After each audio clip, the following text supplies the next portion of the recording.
नमः शिवाय। आज बच्चों का प्रश्न है जिसका उत्तर देना है बच्चों को। आप प्रश्न क्या है कि आपके कैलाश मानसरोवर जाने का अनुभव और क्या क्या संघर्ष से गुजरना पड़ा आपको महादेव के दर्शन के लिए। धन्य हैं बच्चे जो इतना सुंदर प्रश्न किए हैं। तो बांधवों, भाइयों एवं बहनों, ऐसे प्रश्न के उत्तर में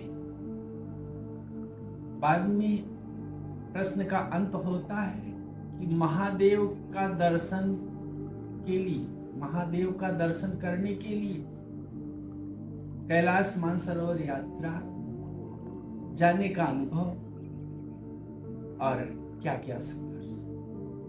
तीसरा, महादेव का दर्शन करने के लिए कि पशुनाम पतिम पाप नाशम परेशम गजेंद्र से कृत्रिम वसानम बरेण जटाजूट मध्य स्फुरत गांगवारी महादेव मेकम स्मरामि स्मरामि। महादेव का स्मरण हुआ है। दर्शन के लिए महादेव का साक्षात दर्शन करना दुर्लभ है मनुष्य तन ये कलयुगी शरीर के लिए। तो महादेव का दर्शन करने के लिए महादेव जी का वास कैलाश में नहीं है, ऐसा वयोवृद्ध की सभा में सुन चुके थे। 7-8 वर्ष की अवस्था में कक्षा 3-4 की विद्यार्थी थे और रामायण महाभारत ब्रजविलास जो कृष्ण भगवान का ग्रंथ है तोतली भाषा में पढ़ते थे, जिसके कारण ये जानकारी हुई कि महादेव जी दर्शन अगस्त को देने के लिए वचनबद्ध होकर के कि रामेश्वरम आ गए। अतः महादेव का दर्शन करने की प्रेरणा, लालसा कि वहां शिवलिंग के रूप में विराजमान है, वहां दर्शन करने के लिए भाग्यवश, संजोगवश, आप सबके स्नेहवश, बच्चों की कृपावश आज प्रश्नों का उत्तर देने के लिए कि 97 में अंदर जहां महादेव जी का शिवलिंग स्थापित है, ज्योतिर्लिंग स्थापित है, अंदर जाने के लिए मिल गया।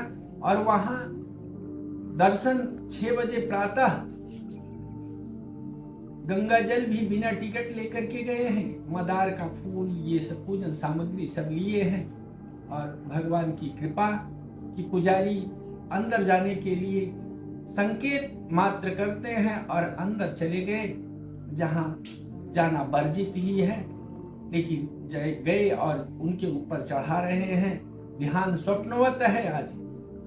और वापस जैसे ही आए 1 मिनट में बिजली चली गई थी, जिसके कारण वहां भगवान के ऊपर चढ़ा, ज्योतिर्लिंग पर चढ़ा करके वापस लौटते हैं सीढ़ियों जहां बैरिकेडिंग लगी हुई है। तो जो व्यापारी जिनके कृपा से गए थे उनके साथ दर्शन होता है कि 7 दीपक जल रहे हैं ज्योतिर्लिंग के चारों ओर और बीच में भगवान की नीली आभा मणि दर्शन प्राप्त हुआ और जिसकी फलस्वरूप 97 से जीवन शुभारंभ। 97 में कैलाश मानसरोवर भूतल पर है, जाना पैदल या कैसे वहां आसान नहीं है। कैलाश जो भगवान का घर है ये जानते ही नहीं थे, लेकिन 98 में कोई यलो कैलाश मानसरोवर के दर्शन हुए और उनसे सत्संग के माध्यम से कि कैलाश मानसरोवर भूतल पर ही है, जाया जाता है, चीन में है, वीजा बनता है और वीजा ग्रुप का इशू होता है पासपोर्ट के माध्यम से। अतः प्रवेश शुभारंभ हुआ यात्रा के लिए। प्रयास मन में आया कि जब भूतल पर है तो हैंड टू माउथ पांडित्य कार्य करते हुए और जाने के लिए पासपोर्ट बना दिल्ली से, और दिल्ली से पासपोर्ट बनने के बाद जो मित्र जिनके यहाँ से जानकारी मिली थी कि मेरा भागवत आप संपन्न करवा दीजिए, हम आपको भागवत कैलाश मानसरोवर भेजने का खर्च वहन कर लेंगे।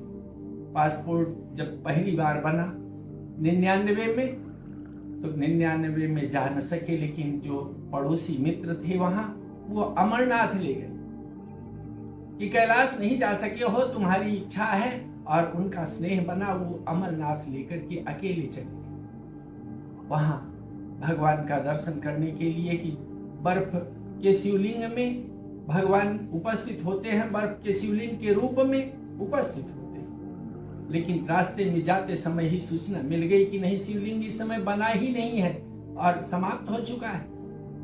लेकिन प्रभु अपने परिचित के रूप में कोई दर्शन हो जाता है, जिससे विश्वास होता है कि भगवान तो आए ही थे यहाँ, उस स्थान तक पहुंचना ही, और वहां जाते हैं। अमरनाथ की यात्रा पूरी होती है, परमहंस का शुभारंभ हो जाता है कि प्रभु सर्वत्र विचरण कर रहे हैं और आपको देख रहे हैं, आप उनको भले नहीं देख पा रहे। यह विश्वास उदय हुआ, और जब यह विश्वास उदय हुआ तो प्रयासरत बार बार प्रार्थना पत्र भी अप्लाई करते रहे कि नाम निकले। 2001 में निकला, 2 में निकला, और 2 में जाने के लिए तैयार हुए। जो कार्य आसानी से हो जाता है वही कार्य करना चाहिए। पैसा हमें हमारे मित्र आईजी साहब देंगे, यह जानकर के जा रहे थे। ट्रेन ही मिस हो गई। फिर दूसरे ग्रुप में नाम था, 10वें ग्रुप में निवेदन किए, लेकिन पैसे नहीं मिल पाएंगे मुझे, ऐसा विश्वास घर से ही उदय हो गया। अतः 2002 के बाद प्रार्थना पत्र एप्लीकेशन विदेश मंत्रालय के अंतर्गत देना ही बंद कर दिए, जबकि 2002 में मेडिकल वगैरह सब कुछ हो चुका था, लेकिन यात्रा नहीं कर पाए थे। अब कुछ समय के बाद भाग्यवश लखनऊ ओम नगर में वास में, और ओम नगर में वास होते ही पता नहीं कैसे प्रभु की कृपा से कोई ऐसी सूचना मुझे स्वप्न में या जागृत अवस्था में कि हमारे भावी प्रधानमंत्री मोदी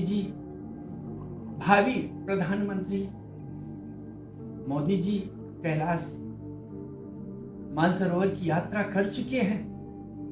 अब महत्वाकांक्षा उदय हो गई कि हम भी कैलाश मानसरोवर यात्रा करेंगे, और पासपोर्ट यहां से बना। जब 2010-11 या 12 में पासपोर्ट बन गया, 2015 में पति पत्नी दोनों यात्रा के लिए अप्लाई किए। 5,000 रुपए दोनों का भाड़ा भी गया, सहयोगी लोग जमा कर दिए। लेकिन 2015 में जाकर के वहां कि पैसे कितने लगेंगे, हमारे पास 30-40 हजार रुपए थे। सभी साथी भी देने के लिए तैयार हुए, लेकिन पैसा कितना लगेगा, ज्यादा लग रहा है। मेरे घर आइए, संकल्प लीजिए कि आप मेरे लिए यात्रा कर रहे हैं। अतः वो भी यात्रा स्थगित हो गई। और 2016 में जब यात्रा करने का प्रभु प्रेरित भगवान महादेव जी बुलाए उस घर को दिखाने के लिए, तो मन में आ गया कि जैसे पीसीएस परीक्षा देने के लिए हम 30 रुपए में इलाहाबाद गए थे और जेब में 30 रुपए ही थे, लेकिन जब आवश्यकता पड़ती थी कि हाँ पैसे हैं, पैसे पूरे हैं, मेरे पास पूरे पैसे हैं और 30 रुपए खत्म ही नहीं हुए, 8 पेपर हमारे हो गए थे। मित्र के यहाँ रह करके खा करके जैसे भी हुआ, अपना कपड़ा भी वहीं धुला जाता था और 30 रुपए वापस घर आकर के अपने गांव पहुंचे तो वही वेदना फिर उदय हुई कि जाना है। और सतपात्र अगर सूचना सतपात्र से कहेंगे कि जा रहे हैं तो वो मदद करेंगे, नहीं तो क्या केवल हाल चाल लेने वाले हैं और नाराज करने वाले हैं कि हाँ जिससे ये जा नहीं पाएंगे, इस तरह का मनोबल न मिले। अतः मेरे पास है, व्यवस्था हो चुकी, जाएंगे, ये मानसिकता मन ही मन बनी रही। और प्रभु की कृपा कि बने के साथी दुनिया।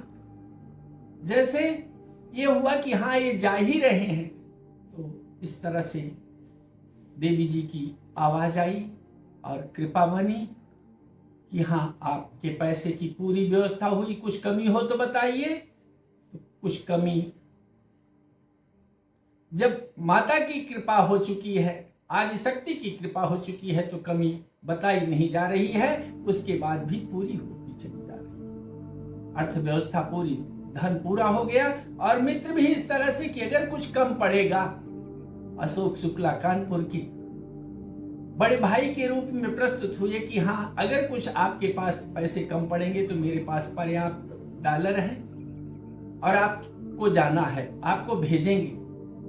और वहां $100 दिए भी स्वयं नहीं गए। अब वहां जाकर के देखती क्या है, दर्शन के लिए। वहां दर्शन क्या है, 2 पंक्ति बिंदु जी की सुने कि ध्रुव को ध्रुव पद दातार यही, प्रहलाद गले का हार यही, जग में लेता अवतार यही, दृग बिंदु सुधा का सार यही। क्या, जय राम हरे घन श्याम हरे, ध्रुव को ध्रुव पद दातारी। वहां कैलाश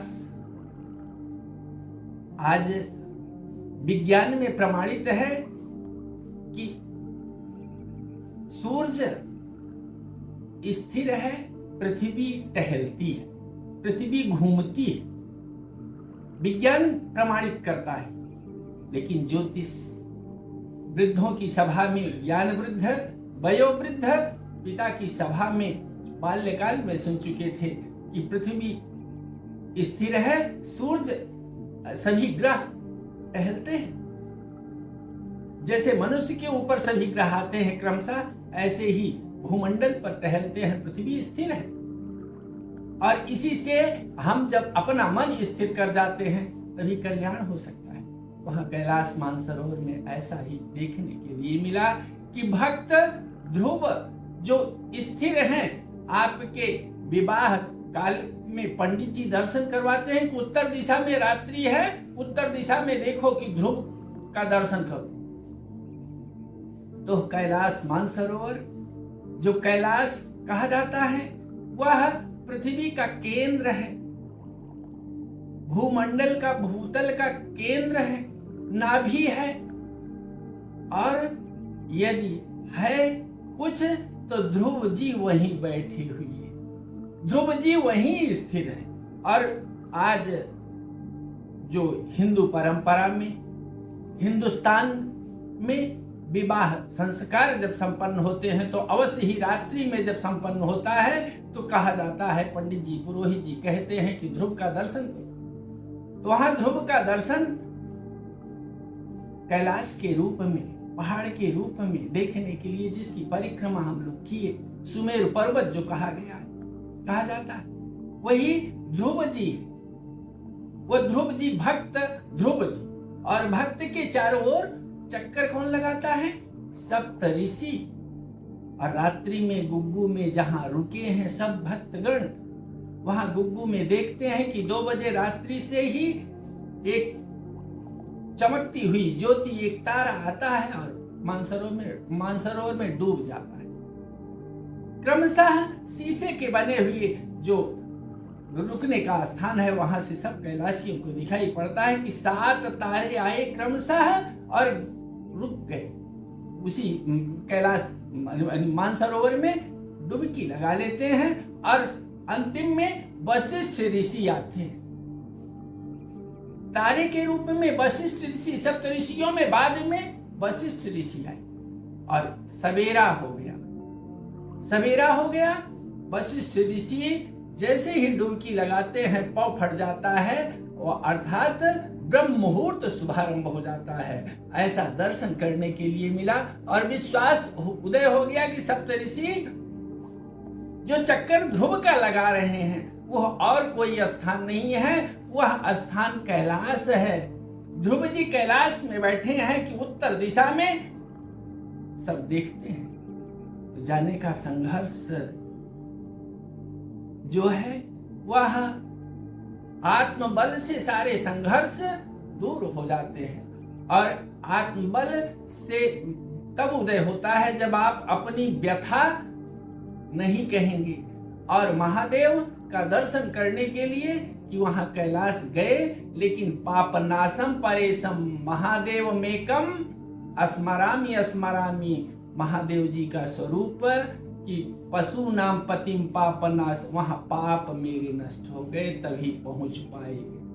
कैलाश कोई भी पहुंच पाता है तो वह भगवान महादेव की कृपा में, और जो परिक्रमा करता है वो भक्त की परिक्रमा करता है। भक्त के हृदय में भगवान का वास है, यह प्रमाणित है। जिससे यह प्रमाणित भी होता है कि ध्रुव जैसे स्थिर है वैसे आपका मन स्थिर होगा।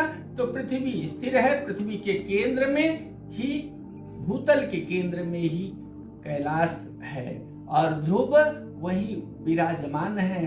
ध्रुव का कोई दर्शन नहीं कर पाता है वहां। यहाँ भूतल से जब विवाह के समय पर दर्शन करवाया जाता है, रात्रि में आप सब देखते हैं कि उत्तर दिशा में सप्तऋषि, जिनको गांव में खटमचिया, यानी 4 तारे एक तरफ से हैं, फिर 3 तारे धनुष के आकार में हैं। इस तरह से क्रमशः मरीच, अंगिरा, क्रतु, पुलस्त, इस तरह से अंतिम में सप्तऋषियों में वशिष्ठ जी आते हैं। तब स्वाध्याय करने वाले सप्तऋषियों में वशिष्ठ जी की कृपा से भक्तों के तप और स्वाध्याय के फलस्वरूप महादेव का स्मरण, ईश्वर का स्मरण हो सकता है। और गुरु बिन भवनी दितारैन कोई, जो विरंच शंकर सम। गुरु, और गुरु कौन कहा जाता है? जो ज्योति का दर्शन करवा दे वही गुरु है।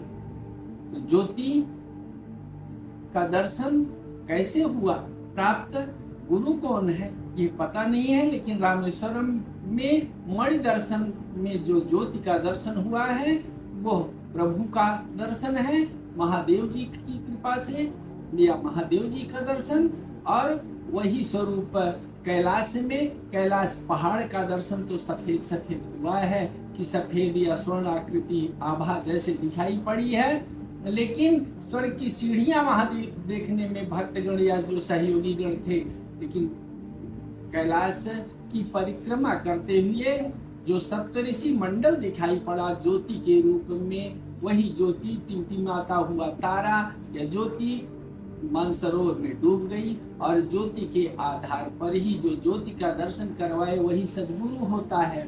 माता पिता के बाद गुरु और गुरु के बाद ईश्वर ही हैं। अतः ज्योति के रूप में रामेश्वरम के दर्शन किए हैं। यह आत्मबल के प्रभाव से संघर्ष दूर हुआ है और कैलाश मानसरोवर की यात्रा करता है वही, जिसके पाप नष्ट हो गए हैं वही कैलाश मानसरोवर की यात्रा कर पाता है। जो कैलाश मानसरोवर की यात्रा कर ले जाता है उन्हीं ज्ञानियों, और जैसे पृथ्वी सत्य से टिकी है, सत्य के माध्यम से, ऐसे ही सत्य ज्ञान प्राप्त करके वह संसार का कल्याण करने के लिए उद्यत हो जाता है और अपना जीवन सफल कर पाता है। अपने कुल को प्रसन्न करते हुए बच्चों को गृहस्थ बना करके सीताराम रूप में सबकी जयकार बोलते हुए वसुधैव कुटुंबकम, बोलो सीताराम की जय।